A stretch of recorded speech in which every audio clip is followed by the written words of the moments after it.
dia terlupa dah nak tanya budak ni, mak ayah ke, adik-beradik dia ke, tinggal kat mana. Dia lupa nak tanya sebabkan dia dah tersentap dengan jawapan yang budak tu bagi kan.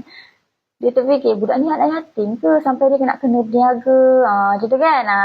Lepas tu dia terfikirlah mak dia memang seorang yang, yalah, daripada kata-kata budak tu kita boleh gambarkan dia punya mak yang dia cakap, mak selalu pesan jangan jadi pengemis tu kan. Mesti mak dia seorang yang impact kan.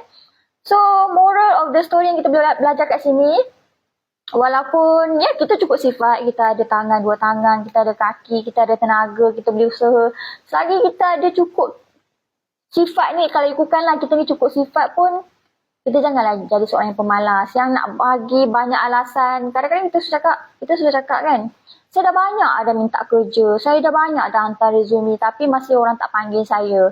Anda dah hantar berapa banyak? Anda dah usaha sejauh mana? Kalau let's say anda cuma email resume saja, lepas tu tunggu, tak ada call, tak ada tanya ada apa-apa dokumen ke yang diperlukan ke. Sebab ada setengah orang, orang dia lain-lain cara dia tengok orang tau.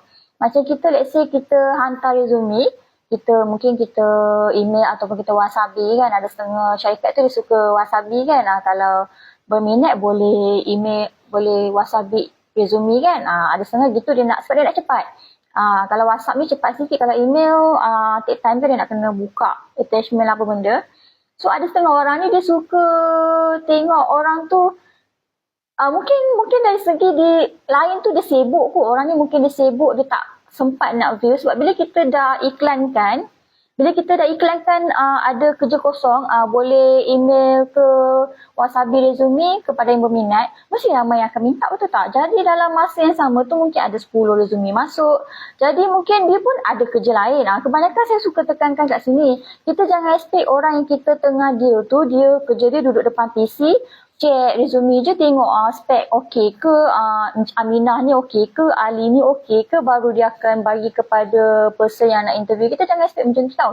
Sebab orang yang dia handle untuk bagi interview ni, setahu saya lah, sebab saya kerja bahagian swasta, dia memang sibuk tau. Tolonglah, dia memang sibuk. Anda jangan expect bila anda hantar resume tu, dia akan buka one by one, check, okey, tunggu pula next resume. Tak. Dia still ada kerja dia yang lain tau. Sebab saya pun dah handle bahagian yang resume, saya still kena buat kerja yang macam biasa.